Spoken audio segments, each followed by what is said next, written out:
नमस्कार मंडळी. तर आज आपण बनवणार आहोत अशी पनीर बिर्याणी की बिर्याणीचा सुगंध आला की घरातले सगळे किचनमध्ये जमा होणार.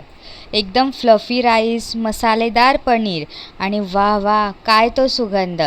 चला तर मग सुरू करूया फुल on restaurant style paneer biryani. सगळ्यात प्रथम आपण एका टोपामध्ये पाणी गरम करत ठेवलं होतं.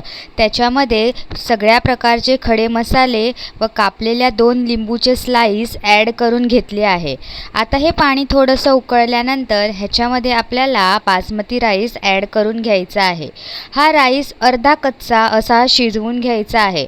तुम्ही बघू शकता हाताने हा थोडासा चिवडून बघायचा आहे. थोडा शिजत आल्यासारखा वाटला म्हणजे अगदी 50 ते 75% शिजत आल्यासारखा वाटला की हा व्यवस्थित गाळून एका ताटामध्ये काढून घ्यायचा आहे. आता आपण बिर्याणीचा मसाला बनवण्यासाठी सुरुवात करणार आहोत. त्याच्यासाठी आपण एका टोपामध्ये बारीक चिरलेला कांदा ॲड करून घेतला आहे. कांदा व्यवस्थित तेलामध्ये लाल होईपर्यंत परतून घ्यायचा आहे. कांदा चांगला गोल्डन ब्राउनिश होईपर्यंत परतायचा आहे. आता आपण त्याच्यामध्ये एक बारीक चिरलेला टमॅटो ॲड करून घेणार आहोत. तोही आपण कांद्यामध्ये व्यवस्थित परतून घेणार आहोत. आता हे कांदा व टमॅटो जो बारीक चिरून घेतला आहे हे व्यवस्थित कांद्यामध्ये नरम होईपर्यंत परतून घ्यायचं आहे. आता आपण एकीकडे पनीरला मॅरिनेट करून घ्यायचं आहे. त्याच्यासाठी ह्या पनीरच्या क्यूबमध्ये मीठ, धणाजिरा पावडर, लाल मसाला व थोडीशी हळद, थोडासा गरम मसाला ॲड करून घ्यायचा आहे. अगदी हलक्या हाताने हे सर्व मसाले पनीरला लागेपर्यंत मिक्स करून घ्यायचे आहे. हे सर्व हलक्या हाताने करायचं आहे, नाहीतर पनीर तुटण्याचे चान्सेस जास्त असतात. आता हे जे मॅरिनेट केलेलं पनीर आहे ते आपण 2 चमचे तेल टाकून एका टोपामध्ये व्यवस्थित तेलावर भाजून घेणार आहोत. जास्त वेळ पण भाजायचं नाही आहे, नाहीतर पनीर कडक होऊन जातं. अगदी 2 ते 3 मिनटं तेलामध्ये जस्ट परतून घेणार आहोत. आता हे परतून घेतलेलं पनीर व्यवस्थित काढून घ्यायचं आहे. आता आपला कांदा आणि टमॅटो लाल झाला, व्यवस्थित नरम झाला की त्याच्यामध्ये हे हिरवं वाटण ॲड करून घ्यायचं आहे. या हिरव्या वाटणामध्ये आपण मिरची, लसूण, आलं व कोथिंबीर व्यवस्थित वाटून घेतलेलं आहे. आता हे हिरवं वाटण तेलामध्ये अगदी 1 ते 2 मिनटं परतून घ्यायचं आहे. हे परतून झालं की आता आपण ह्याच्यामध्ये थोडंसं दही ॲड करून घेणार आहोत. दही ॲड केलं की कसं ग्रेव्ही खूप मस्त आंबट तिखट अशी बनते. दही हे जास्त आंबट पण घ्यायचं नाही आहे, मीडियम, अगदी गोड आणि पण नाही, अगदी आंबटसुद्धा नाही. हे दहीही व्यवस्थित या तेलामध्ये व्यवस्थित परतून घ्यायचं आहे. आता ह्याच्यामध्ये धणा पावडर, गरम मसाल्याची पूड, लाल तिखट आणि थोडीशी हळद ॲड करून घेणार आहोत. आता हे सर्व मसाले या तेलामध्ये व्यवस्थित एकजीव होईपर्यंत परतून घ्यायचे आहे.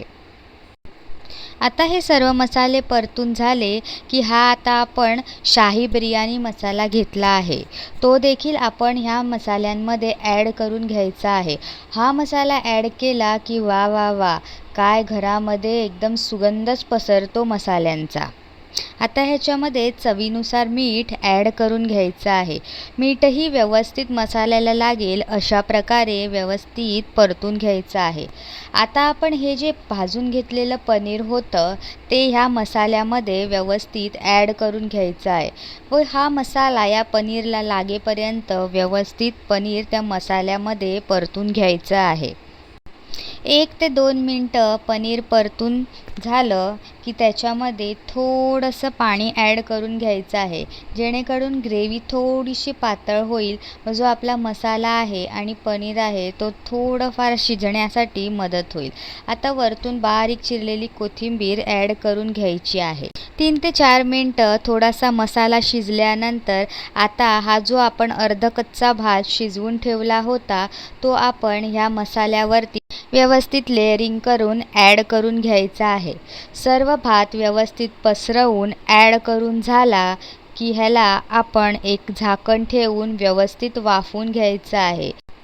आपण जेव्हा ह्याच्यावर झाकण ठेवतो तेव्हा ते आपोआप आतमध्ये वाफेने हा तांदूळ अर्धा जो आहे तोही शिजला जातो व खालची आपली ग्रेव्ही देखील व्यवस्थित शिजली जाते. मस्त 5 ते 6 मिनटं वाफ काढल्यानंतर आपली पनीर बिर्याणी तयार झालेली आहे. झाकण काढल्या काढल्या इतका सुंदर सुवास या बिर्याणीच्या टोपातून आला आहे, काय सांगू. ही सोपी आणि झटपट होणारी पनीर बिर्याणी नक्की एकदा करून बघा. हे बघा, तुम्ही पाहू शकता, राईस एकदम फ्लफी झाला आहे. पनीर मसाल्यामध्ये मस्त कोट झालंय. आता हलक्या हाताने बिर्याणी प्लेटमध्ये काढून घ्यायची आहे आणि ही बघा, आपली एकदम रेस्टॉरंट स्टाईल फ्लेवरफुल आणि डिलिशियस पनीर बिर्याणी तयार झाली आहे. तर तुम्हीही ही बिर्याणी अशी बनवून बघा आणि रेसिपी कशी झाली आहे ते कमेंटमध्ये नक्की सांगा. व्हिडिओ आवडल्यास लाईक, शेअर आणि सबस्क्राईब करायला विसरू नका. Thank you for watching.